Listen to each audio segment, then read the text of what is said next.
Channel. അപ്പോൾ നമ്മുടെ 5th day of hair care challenge ആണ്. അപ്പോൾ ഇത് സ്റ്റാർട്ട് ചെയ്യുന്നതിന് മുന്നേറ്റ് ഞാനൊരു കുറച്ച് കാര്യങ്ങൾ പറയാം. ഹെയർ കെയർ ചാലഞ്ച് എന്ന് പറഞ്ഞിട്ടുണ്ടെങ്കിൽ നമ്മൾ നേരത്തെ ചെയ്തിട്ടുള്ള വീഡിയോസ് ഇല്ലെങ്കിൽ ഞാൻ ചിലപ്പോൾ കാണിച്ചിട്ട് ഇതിനകത്ത് ഞാൻ കുറേ കാണിച്ചിട്ടില്ലാത്തതൊക്കെ കാണിച്ചിട്ടുള്ളതും കാണിക്കുന്നുണ്ട്. അതിൻ്റെ റീസൺ എന്ന് വെച്ചാൽ നമുക്ക് ഹെയർ കെയർ ചെയ്യുമ്പോൾ അത്രയും ഉറപ്പുള്ളത് വേണ്ടേ കാണിക്കാനായിട്ട്. എന്ന് വെച്ചാൽ എനിക്ക് അത്രയും ഇഷ്ടപ്പെട്ടിട്ടുള്ളതാണ് നമ്മൾ ഹെയർ കെയർ ചാലഞ്ചിനകത്ത് ഇൻക്ലൂഡ് ചെയ്യുക. അപ്പോൾ അതുകൊണ്ട് നിങ്ങൾക്ക് കണ്ടന്റ് റിപ്പീറ്റഡ് ആയിട്ട് ഫീൽ ചെയ്യുന്നുണ്ടെങ്കിൽ ഐ എം സോ സോറി. നമ്മൾ ഹെയർ കെയർ ചാലഞ്ച് ആയതുകൊണ്ടാണ് ഈ ഒരു ഹെയർ കെയർ ചാലഞ്ച് 7 days എങ്ങനെയാലും എനിക്ക് കംപ്ലീറ്റ് ചെയ്തേ പറ്റുള്ളൂ. നിങ്ങൾ തന്നെ പറഞ്ഞിട്ടാണ് ഞാൻ ഈ വീഡിയോസ് ഇട്ടത്. അപ്പോൾ എന്താ പറയുക, 1-2 കമന്റ്സ് ഇങ്ങനെ റിപ്പീറ്റഡ് ആയിട്ട് വരുന്നുണ്ടെന്ന് പറഞ്ഞു. ശരിയായിരിക്കാം, അത് ഇതുകൊണ്ടാണ്. ഇത് കഴിഞ്ഞിട്ട് നമ്മൾ ഫ്രഷ് ആയിട്ട് എന്റർടൈൻമെന്റ് ബ്യൂട്ടി കണ്ടന്റ്സ് ഒക്കെ കൊണ്ടുവരുന്നതാണ്. അപ്പോൾ എന്തായാലും ഇത് ക്ഷമിച്ചേ പറ്റുള്ളൂ. ഇത് കംപ്ലീറ്റ് ചെയ്യണമല്ലോ, നമ്മളൊരു കാര്യം തുടങ്ങി വെച്ച് കംപ്ലീറ്റ് ചെയ്യേണ്ടത്. നിങ്ങൾ തന്നെ പറഞ്ഞിട്ടാണ് ഞാൻ ഹെയർ കെയർ ചെയ്യേണ്ടെന്ന് പറഞ്ഞിട്ട് ഒത്തിരി കമന്റ്സ് ഉണ്ടായിരുന്നു. ഹെയർ കെയർ എന്നാ സ്റ്റാർട്ട് ചെയ്യണേ, ഹെയർ കെയർ എന്നാ, അതിനൊക്കെ നിറയെ ലൈക്സ് ഉണ്ടായിരുന്നു. അപ്പോൾ അതുകൊണ്ടാണ് ഞാൻ ചെയ്തിട്ടുള്ളത്. അപ്പോൾ എന്താ ആദ്യം ഞാൻ പറയണം എന്ന് വിചാരിച്ചു. അപ്പോൾ എന്തായാലും നമുക്ക് ഈ ഹെയർ കെയർ ചാലഞ്ച് കഴിഞ്ഞവരെ നിങ്ങൾ ക്ഷമിച്ചേ പറ്റുള്ളൂ. അപ്പോൾ എന്തായാലും ഇന്നത്തെ ഹെയർ കെയർ ചാലഞ്ച് കാണാം. അപ്പോൾ നമുക്ക് ഈ ഒരു ഹെയർ പാക്ക് ഉണ്ടാക്കാൻ വേണ്ടിയിട്ട് മെയിനായിട്ട് വേണ്ട ഇൻഗ്രീഡിയൻറ്റ് പാലാണ്. പാലെടുത്തിട്ട് ഒരു പാനിലോട്ട് നമ്മൾ ഒഴിച്ചു കൊടുക്കുക. നമ്മൾ തിളപ്പിച്ചെടുക്കണം കേട്ടോ. അപ്പോൾ വെള്ളമൊന്നും ചേർക്കാതെ നല്ല പാലെടുക്കുക. നമ്മുടെ മുടിക്ക് ആവശ്യത്തിന് എന്തോരം മുടിക്ക് നീളമുണ്ടോ തിക്നെസ് ഉണ്ടോ അതൊക്കെ നമ്മുടെ ഇഷ്ടമാണ്. നമുക്ക് ആ രീതിയിൽ വേണം എടുക്കാൻ. എന്നിട്ട് അത് തിളപ്പിക്കുക. പിന്നെ ഒന്ന് ജസ്റ്റ് ഒന്ന് തിളച്ച് കഴിയുമ്പോഴേക്കും ചെറിയ തീയിലോട്ട് ഇടണം, അല്ലാന്നുണ്ടെങ്കിൽ പെട്ടെന്ന് വറ്റിപ്പോവും. അപ്പോൾ അതുകൊണ്ട് ചെറിയ തീയിലോട്ടാക്കുക. എന്നിട്ട് അത് നന്നായിട്ട് മിക്സ് ചെയ്തുകൊണ്ടിരിക്കുക. നമ്മൾ സ്പൂണ് ഇതിന്ന് മാറ്റരുത്.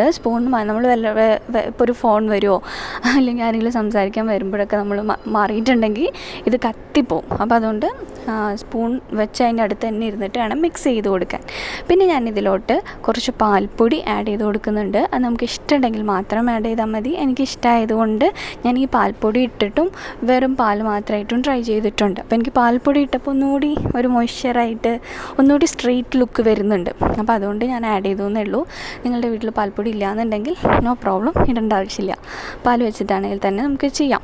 എന്നാൽ പാൽപ്പൊടി ഉണ്ടെങ്കിൽ ഒന്നും കൂടി റിസൾട്ട് ഉണ്ടാവും. അപ്പോൾ അതും കൂടി ആഡ് ചെയ്തിട്ട് നന്നായിട്ട് ഇങ്ങനെ മിക്സ് ചെയ്ത് കൊടുക്കാം. ഇന്നലെ ഞാൻ വീഡിയോ ഇട്ടില്ല കേട്ടോ. അതുകൊണ്ട് ഇന്ന് ഞാൻ എന്തായാലും വീഡിയോ ഇടണമെന്ന് വിചാരിച്ചിട്ട് ഞാൻ വീട്ടിലില്ല, കുറച്ച് തിരക്കാണ്. അപ്പോൾ അതുകൊണ്ട് ഇത് ഞാൻ നേരത്തെ ഷൂട്ട് ചെയ്ത് വെച്ചാണ്. അപ്പോൾ വോയിസ് ഓവർ കൊടുക്കുക. അപ്പോൾ ചെറുത് സൗണ്ട് കേൾക്കുന്നുണ്ടാവും ഞാൻ വെളിയിലായതുകൊണ്ട്. അപ്പോൾ നന്നായിട്ട് മിക്സ് ചെയ്ത് കൊടുക്കാം. 2 ദിവസം കൂടി ഉണ്ടല്ലോ കേട്ടോ നമ്മുടെ ഈ ഹെയർ കെയർ ചാലഞ്ച്. എല്ലാവരും ട്രൈ ചെയ്ത് നോക്കണം. ഒത്തിരി പേര് ട്രൈ ചെയ്തിട്ട് നന്നായിട്ടുണ്ടെന്ന് പറഞ്ഞു. ഞാൻ നാളത്തെയോ ഇല്ലെങ്കിൽ മറ്റന്നാളത്തെ വീഡിയോയിൽ അതൊക്കെ ആഡ് ചെയ്യാം കേട്ടോ. കുറേ പേർക്ക് നല്ല റിസൾട്ട് ഉണ്ടെന്ന് പറഞ്ഞു. അപ്പോൾ ട്രൈ ചെയ്തിട്ടില്ലെങ്കിൽ ട്രൈ ചെയ്ത് നോക്കാം സമയം കിട്ടുമ്പോഴൊക്കെ കേട്ടോ. എന്നിട്ട് നന്നായിട്ട് ഇതിങ്ങനെ മിക്സ് ചെയ്യുക. നമുക്ക് ഈ സൈഡിലിങ്ങനെ കണ്ടോ, സൈഡിലിങ്ങനെ പിടിച്ചിരിക്കണ്ടാവും കുറച്ചൊരു തിക്ക് ഒരു ക്രീം പോലെ. അപ്പോൾ അത് നമ്മളിങ്ങനെ എടുത്ത് കുറച്ച് ടൈം എടുക്കും കേട്ടോ. ഒരുപാട് സമയമുള്ള ഒരു 15 മിനിറ്റൊക്കെ എടുക്കുമായിരിക്കും ഉണ്ടാക്കാനായിട്ട്. ഇതുണ്ടാക്കി നമുക്ക് ഫ്രിഡ്ജിലൊരു 2 to 3 days വരെ മാത്രമേ വെക്കാൻ പറ്റുള്ളൂ. കൂടുതൽ വെക്കണ്ട. ഫ്രഷ് ആയിട്ട് ഉണ്ടാക്കുന്നതാണ് നല്ലത്. പിന്നെ ഞാൻ ഇവിടെ നടക്കുന്നതുകൊണ്ടാണ് കഥയ്ക്കുന്നത്. അപ്പോൾ നന്നായിട്ട് മിക്സ് ചെയ്ത് കൊടുക്കാം. പിന്നെ ഇത് വീക്ക്ലി 1 or 2 times യൂസ് ചെയ്യുക, അത്രമാത്രം. ഇപ്പം ഇന്ന് ഉപയോഗിച്ചിട്ടുണ്ടെങ്കിൽ മറ്റന്നാളെ ഉപയോഗിക്കാൻ പാടുള്ളൂ. മീൻസ് ഒരു ദിവസം വിട്ട് വേണം ഉപയോഗിക്കാനായിട്ട്. ഒരു 2 ദിവസം കൊടുക്കുകയാണെങ്കിൽ അത്രയും നല്ലത്. മുടിക്ക് എപ്പോഴും ഇത് ഇടുന്നത് നല്ലതല്ല. ഇത് എനിവേ നമുക്കൊരു സ്ട്രെയിറ്റ് ലുക്ക് തരുന്നതല്ലേ. അപ്പോൾ അതുകൊണ്ട് അത് എപ്പോഴും ചെയ്യരുതേ. എന്താണെന്നുണ്ടെങ്കിലും എപ്പോഴും ചെയ്യരുത്. ഇപ്പോൾ ഇതേപോലെ ഇങ്ങനെ തിളച്ച് വരുന്നുണ്ടോ, നല്ലപോലെ തിളച്ചിങ്ങനെ പൊങ്ങി വരും. ഇത് കുറച്ച് നേരം നമ്മളിങ്ങനെ ഇട്ട് മിക്സ് ചെയ്തുകൊണ്ടിരിക്കണം കേട്ടോ. നല്ലപോലെ മിക്സ് ചെയ്തുകൊണ്ടിരിക്കുക. നമുക്ക് ഈ പാല് മുടിക്ക് എന്താ ബെനിഫിറ്റ് ഉള്ളതെന്ന് വെച്ചാൽ മുടി നല്ലപോലെ ഒരു ഷൈൻ കൊണ്ടുവരാനായിട്ട് ഹെൽപ്പ് ചെയ്യും. നിങ്ങൾ നേരത്തെ ട്രൈ ചെയ്തിട്ടുണ്ടാവുമായിരിക്കും. നല്ലൊരു ഷൈൻനെസ് കൊണ്ടുവരാനായിട്ട് ഹെൽപ്പ് ചെയ്യും. അതുപോലെ സ്ട്രെയിറ്റ് ആയിട്ടൊരു ലുക്ക് നമുക്ക് കിട്ടും. നാച്ചുറലി നമുക്ക് സ്ട്രെയിറ്റ് ചെയ്യാൻ പറ്റുന്നതിൻ്റെ ഏറ്റവും ബെറ്റർ ആയിട്ടുള്ള ഒരു മെത്തേഡാണിത്. നല്ലപോലെ മുടി നേരെ ആവാനായിട്ട് ഹെൽപ്പ് ചെയ്യും. ഭയങ്കര നമ്മൾ അയൺ മെഷീൻ യൂസ് ചെയ്ത പോലത്തെ ഒരു സ്ട്രെയിറ്റ് ലുക്ക് ആയിരിക്കില്ല കേട്ടോ. അതല്ല, നമുക്ക് നാച്ചുറലി ചെയ്യാൻ പറ്റുന്നതിൻ്റെ മാക്സിമം സ്ട്രെയിറ്റ്നെസ് നിങ്ങൾക്കിത് യൂസ് ചെയ്യുമ്പോഴേക്കും കിട്ടും. മുടിക്ക് നല്ലൊരു മോയ്സ്ചർ നമ്മുടെ ഹെയർ സ്ട്രാൻഡ്സിൽ ലോക്ക് ചെയ്യാനായിട്ട് നല്ലതാണ്. അപ്പോൾ നല്ലപോലെ അത് മിക്സ് ചെയ്ത് കൊടുക്കണം. കുറച്ച് നേരം എടുക്കും അത് മിക്സ് ചെയ്യാനായിട്ട്. പിന്നെ നിങ്ങൾക്ക് ഇതിലോട്ട് ആഡ് ചെയ്യാൻ പറ്റുന്നത് കോൺഫ്ലോർ ആണ്. എന്തിനാണെന്ന് വെച്ചാൽ നല്ലൊരു ക്രീമി പേസ്റ്റ് കൺസിസ്റ്റൻസി കിട്ടാൻ വേണ്ടിയിട്ടാണ്. അപ്പോൾ അതിന് വേണ്ടിയിട്ട് കോൺഫ്ലോർ ആഡ് ചെയ്ത് കൊടുക്കാം. എൻ്റെ കയ്യിൽ കോൺഫ്ലോർ ഇല്ലാത്തതുകൊണ്ട് ഞാൻ ഓട്സാണ് ആഡ് ചെയ്ത് കൊടുക്കുന്നത്.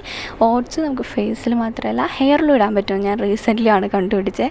നമുക്ക് നമ്മുടെ കഞ്ഞിവെള്ളം ഉപയോഗിക്കില്ലേ, കഞ്ഞിവെള്ളം ഉപയോഗിക്കുമ്പോൾ എങ്ങനെയാണ് ഉണ്ടാവുക, അതേപോലെ നല്ല ക്ലീൻ ആയിട്ടുണ്ടാവും മുടി. കഞ്ഞിവെള്ളത്തിൻ്റെ ആ ഒരു ഓൾട്ടർനേറ്റീവായിട്ട് യൂസ് ചെയ്യാൻ എനിക്ക് തോന്നിയത്.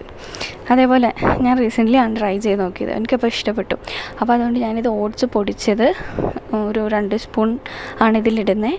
പക്ഷേ ഓട്സിൻ്റെ ഒരു പ്രശ്നം എന്താണെന്ന് വെച്ചാൽ മുടി കറക്റ്റ് ടൈമിൽ നമ്മൾ വാഷ് ചെയ്ത് കളഞ്ഞില്ല എന്നുണ്ടെങ്കിൽ എന്താ പറയുക, മുടി ഇങ്ങനെ പോരാൻ ബുദ്ധിമുട്ടാണ് കഴുകി കളയാനായിട്ട്. അപ്പോൾ ഒരു കറക്റ്റ് സെമി ഡ്രൈ ആകുമ്പോൾ തന്നെ ഹെയർ വാഷ് ചെയ്ത് കളയണം.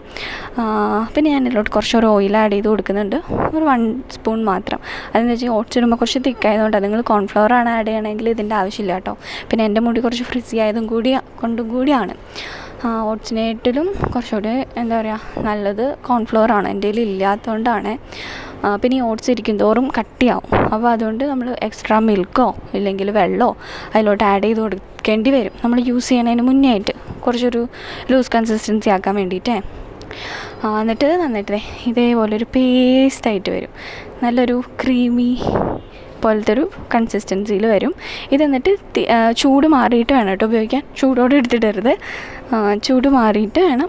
എന്നുവെച്ചാൽ ഭയങ്കര തണുക്കുകയും ചെയ്യരുത്. നമുക്ക് ഇടാൻ പറ്റുന്ന ഒരു ഇളം ചൂടില്ലേ, അതിൽ ആ ഒരു കൺസിസ്റ്റൻസി ആകുമ്പോൾ വേണം ഇടാനായിട്ട്. പിന്നെ ഞാനിതിലോട്ട് ഇതിന് ഒരു നല്ലൊരു സ്മെല്ല് കിട്ടാൻ വേണ്ടിയിട്ട് ഇത് ഓറഞ്ചിൻ്റെ എസെൻഷ്യൽ ഓയിലാണ് ആഡ് ചെയ്ത് കൊടുക്കുന്നത്. നിങ്ങൾക്ക് ഇഷ്ടമുള്ള എസെൻഷ്യൽ ഓയിൽ ആഡ് ചെയ്ത് കൊടുക്കാം. ഞാൻ പയ്യനെ വർത്തമാനം പറയുന്നത് വെളിയിലായതുകൊണ്ടാണ് കേട്ടോ, വേറെ ഒന്നും വിചാരിക്കില്ല. എന്നിട്ട് നന്നായിട്ടത് മിക്സ് ചെയ്യുക. അപ്പോൾ നല്ലൊരു സ്മെല്ല് വരും. ആ ഒരു എന്താ പറയുക ഓട്സിൻ്റെയോ ഇല്ലെങ്കിൽ നമുക്കൊരു പച്ച ഒരു റോ സ്മെല്ല് മാറിയിട്ട് നല്ലൊരു മണം വരും. നമ്മൾ ആഡ് ചെയ്യുന്ന എസെൻഷ്യൽ ഓയിൽ ഏതാണോ അതിൻ്റെ ആ ഒരു സ്മെല്ല് വരും. നന്നായിട്ട് അപ്പോൾ അത് മിക്സ് ചെയ്ത് കൊടുക്കാം. കണ്ടോ, നല്ല ഒരു ക്രീമി ആയിട്ടുണ്ടാവും. ഇതൊരു ഇളം ചൂടാവുന്ന ടൈമിൽ ഹെയറിൽ അപ്ലൈ ചെയ്ത് കൊടുക്കണം. പിന്നെ ഇതിനകത്തുള്ള ഇൻഗ്രീഡിയൻസൊക്കെ നിങ്ങളുടെ ഇഷ്ടത്തിന് അങ്ങോട്ടും ഇങ്ങോട്ടൊക്കെ മാറ്റം വരുത്താം. അത് നമ്മുടെ മുടി എന്താണെന്ന് നമുക്കെല്ലാം അറിയുള്ളൂ. അപ്പോൾ നമ്മുടെ മുടിക്ക് അനുസരിച്ചിട്ടുള്ള ഇൻഗ്രീഡിയൻസ് വേണം യൂസ് ചെയ്യാൻ വേണ്ടിയിട്ട്. ഇപ്പോൾ ഞാനിതിൽ ഓയിൽ ആഡ് ചെയ്ത് കൊടുത്തത് എൻ്റെ മുടിക്ക് ഓയിൽ ചേരും. എൻ്റെ മുടി ഒരു ഫ്രിസി ഹെയർ ആയതുകൊണ്ടാണ് ഞാൻ ഇതിലോട്ട് ഓയിൽ ആഡ് ചെയ്ത് കൊടുത്തത്. അപ്പോൾ നമ്മുടെ ഇഷ്ടത്തിനനുസരിച്ചിട്ട് ഇൻഗ്രീഡിയൻസ് അങ്ങോട്ടും ഇങ്ങോട്ടൊക്കെ ചേഞ്ച് ചെയ്ത് കൊടുക്കണം. ഇനി ഇതെങ്ങനെയാണ് അപ്ലൈ ചെയ്യേണ്ടതെന്ന് കാണിച്ചു തരാം. ഇത് കണ്ടോ, ഇത് ഞാൻ ഓട്സ് ഇട്ടുകൊണ്ട് തന്നെ നല്ല തിക്കായിട്ടുണ്ടായിരുന്നു ഞാൻ യൂസ് ചെയ്യാറ്. അപ്പോൾ അതുകൊണ്ട് ഞാൻ കുറച്ചും കൂടി വെള്ളം മിക്സ് ചെയ്തിട്ടുണ്ട്. നിങ്ങൾക്ക് വെള്ളമോ പാലോ എന്താണെന്ന് വെച്ചാൽ മിക്സ് ചെയ്യാം. അപ്പോൾ മിക്സ് ചെയ്തിട്ട് ഞാൻ ഹെയറിൽ അപ്ലൈ ചെയ്ത് കൊടുക്കുകയാണ്. ഇത് നിങ്ങൾ ബാത്റൂമിൽ വെച്ചിടുന്ന കേട്ടോ നല്ലത്, ഇല്ലാന്നുണ്ടെങ്കിൽ റൂമിലൊക്കെ ആവും. അതുകൊണ്ടാണ് ഞാൻ റൂമിലിരുന്ന് ചെയ്യാൻ. ഫുൾ നമ്മൾ ഹെയറിലോട്ട് അപ്ലൈ ചെയ്യാം. ഇത് നമുക്ക് സ്കാൽപ്പിൽ ഇട്ടാലും കുഴപ്പമൊന്നുമില്ല. പക്ഷേ ഇത് ഞാനിവിടെ ഉദ്ദേശിക്കുന്നത് മെയിൻ ഒരു സ്ട്രെയിറ്റനിങ്, നാച്ചുറലി സ്ട്രെയിറ്റൻ ചെയ്യുന്നതായതുകൊണ്ടാണ് ഇങ്ങനെ അപ്ലൈ ചെയ്ത് കൊടുക്കുന്നത്. മീൻസ് സ്ട്രാൻഡ്സിൽ മാത്രമായിട്ട് ഇട്ട് കൊടുക്കുന്നത്. അപ്പോൾ ഇത് നന്നായിട്ട് നേരെ ഇതിലും കുഞ്ഞ് സ്ട്രാൻഡ്സ് എടുത്തിട്ട് അപ്ലൈ ചെയ്യുകയാണെങ്കിൽ ഒന്നും കൂടി നല്ലതാണ് കേട്ടോ. നന്നായിട്ട് ഇങ്ങനെ ചെയ്യാം. എന്നിട്ട് ഇതേപോലെ നേരെ തന്നെ മുടി ഇടുകയാണെന്നുണ്ടെങ്കിൽ കുറേ കൂടി മുടി നേരെ കിട്ടും. നമ്മളിങ്ങനെ ചുറ്റി മേലെ വെക്കില്ലേ, അതിനേക്കാട്ടിലും ബെനിഫിറ്റ് ഇങ്ങനെ നേരെ വെക്കുകയാണെങ്കിൽ അങ്ങനെ ഇരുന്ന് തന്നെ അത് ഉണങ്ങില്ലേ. അപ്പോൾ ഒന്നുകൂടി നമ്മുടെ ബോൺസ് ആ ഒരു ഒരു സ്ട്രെയിറ്റ്നെസ് കൂടുതൽ കിട്ടാനായിട്ട് നല്ലതായിരിക്കും അങ്ങനെ ചെയ്യുകയാണെങ്കിൽ. പിന്നെ ഇത് ഓട്സ് ആയതുകൊണ്ടാണ് കേട്ടോ ഇങ്ങനെ ചെറുതായിട്ട് ഇങ്ങനെ പിടിച്ചിരിക്കുന്ന പോലെ ഉണ്ടല്ലോ. നമ്മൾ കോൺഫ്ലോർ ആണെങ്കിൽ ആ ഒരു പ്രോബ്ലം ഉണ്ടാവില്ല. ഓട്സ് ആയതുകൊണ്ടാണ് ഇങ്ങനെ പിടിച്ചിരിക്കുന്നത് പോലെ ഇരിക്കുന്നത്. പിന്നെ ഇത് ഹെയറിൽ വെക്കുന്നത് ഇപ്പോൾ ഓട്സ് ആണെന്നുണ്ടെങ്കിലും കോൺഫ്ലവർ ആണെന്നുണ്ടെങ്കിലും ഒരു സെമി ഡ്രൈ ആകുമ്പോഴേക്കും അത് റിമൂവ് ചെയ്യണം. ഓട്സ് ആണെങ്കിൽ കുറേ കൂടി നേരത്തെ എടുക്കണം, ഇല്ലെങ്കിൽ മുടി പറ്റി പിടിച്ചിരിക്കുമ്പോൾ നമ്മൾ ഹെയർ വാഷ് ചെയ്യുമ്പോഴേക്കും ഹെയർ ഫോളോ. പിന്നെ ഭയങ്കര എക്സ്ട്രീം ഹെയർ ഫോൾ ഉള്ള ആളുകൾ പാക്കുകൾ ട്രൈ ചെയ്യരുത് കേട്ടോ. അപ്പോൾ എക്സ്ട്രീം ഹെയർ ഫോൾ ഉള്ളവർ ചെയ്യരുത്. പിന്നെ ഇതെനിക്കിങ്ങനെ ദേഹത്ത് വീണ് കിടക്കുന്നതുകൊണ്ടാണ് ഞാൻ ചുറ്റി വെച്ചത്. നേരെ വെക്കുകയാണെങ്കിൽ ഒന്നും കൂടി സ്ട്രെയിറ്റ് ആയിട്ടുണ്ടാവും. അപ്പോൾ എന്തെങ്കിലും ഒരു ഡ്രസ്സ് മേലെ കൂടി ഇട്ടിട്ട് ഇത് നേരെ വെക്കുകയാണെങ്കിൽ കുറേ കൂടി നല്ലതായിരിക്കും കേട്ടോ. അപ്പോൾ ഇതെല്ലാവരും ട്രൈ ചെയ്ത് നോക്കണം. എന്നിട്ട് റിസൾട്ട് എങ്ങനെയുണ്ടെന്നുള്ള കാര്യം കമൻറ്റ് സെക്ഷനിൽ പറയണം കേട്ടോ. 2 ദിവസം കൂടി ഹെയർ കെയർ ഉണ്ടാവും. അപ്പോൾ നിങ്ങൾ ഡേവൈസ് കണ്ടു മടുത്തിരിക്കുക എനിക്കറിയാം. അപ്പോൾ ഇത് കഴിഞ്ഞിട്ട് എന്തായാലും നമ്മൾ നല്ല എൻ്റർടൈൻമെൻറ്റ് ചിൽ വീഡിയോസ് ആയിട്ട് വരുന്നതാണ്. അപ്പോൾ ഞാൻ കുറച്ച് തിരക്കായതുകൊണ്ട് ഇത് എന്തായാലും കണ്ടേ പറ്റുള്ളൂ. പിന്നെ ഇത് അപ്ലൈ ചെയ്യുമ്പോഴേക്ക് ഡ്രസ്സ് ഏതെങ്കിലും പഴയ ഡ്രസ്സ് ഇടണം കേട്ടോ, ഇല്ലാന്നുണ്ടെങ്കിൽ നല്ല ഡ്രസ്സ് മേത്തൊക്കെ വീഴാൻ സാധ്യതയുണ്ട്. അപ്പോൾ അതുകൊണ്ട് അതൊക്കെ നോക്കിയിട്ട് വേണം ഇടാനായിട്ട്. അപ്പോൾ ഇതെല്ലാം ചെയ്ത് കഴിഞ്ഞിട്ട് നമുക്ക് മുടി ഇതേപോലെ ഉണ്ടാവും, അത്യാവശ്യം ഒരു നേരെയായിട്ടുണ്ടാവും. അത് ഡിപ്പെൻഡിങ് ഓൺ ഹെയർ ടൈപ്പ്, നമ്മുടെ ഹെയർ ടൈപ്പുകൾക്ക് അനുസരിച്ചിട്ടാണ് കേട്ടോ സ്ട്രെയിറ്റ് ലുക്ക് വരുന്നത്. അപ്പോൾ എല്ലാവരും ട്രൈ ചെയ്ത് നോക്കണേ. സോ ഇത് നിങ്ങൾക്ക് ഇഷ്ടപ്പെട്ടിട്ടുണ്ടെന്നുണ്ടെങ്കിൽ ലൈക്ക് ചെയ്യുക, ഷെയർ ചെയ്യുക, അതുപോലെ തന്നെ സബ്സ്ക്രൈബ് ചെയ്യുക. നിങ്ങൾക്ക് എന്ത് സംശയങ്ങളുണ്ടെങ്കിലും എല്ലാ കാര്യങ്ങളും തന്നെ കമൻറ്റ് സെക്ഷനിൽ കമൻറ്റ് ചെയ്യുക. അപ്പോൾ നമുക്ക് ഇതുപോലത്തെ നല്ലൊരു യൂസ്ഫുൾ വീഡിയോ ആയിട്ട് വീണ്ടും കാണുന്നവരെ ബൈ.